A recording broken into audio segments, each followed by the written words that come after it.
The US government is extending an $85 billion lifeline to American International Group, or AIG, an unprecedented move to save the financial world from meltdown.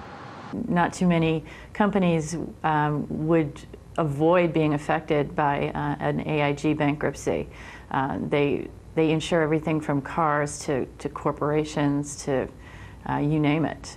It would be magnitudes bigger in impact than the Lehman bankruptcy was. A fact playing on the minds of the Fed's finest. The US government declined to rescue Lehman Brothers with taxpayers' money, and it went to the wall. A warning to imprudent investors.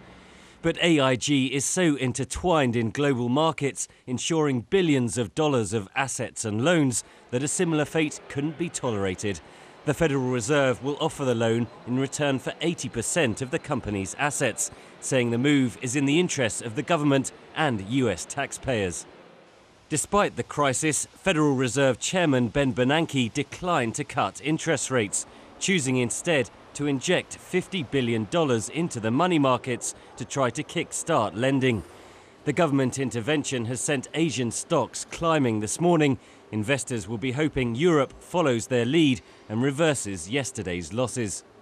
Shares in HBOS, or Halifax Bank of Scotland, one of the biggest UK banks, lost 35% of their value at one point as the FTSE 100 closed down 3.4%.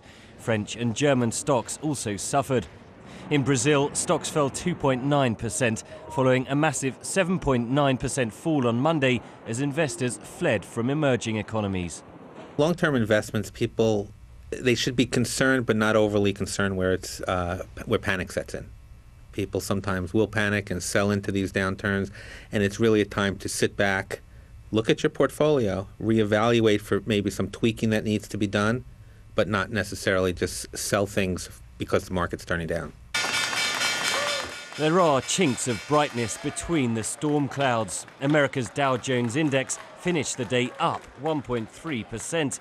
The Fed's decision to freeze interest rates taken as a sign that the economy is healthier than feared.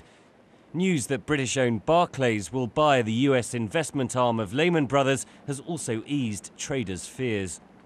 US oil prices are continuing to slide to around $90 a barrel, easing pressure on airlines and retailers.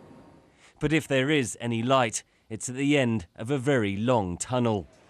The government's safety net has saved AIG and likely halted a massive global sell-off. But Wall Street knows that's treating the symptoms, not the cause.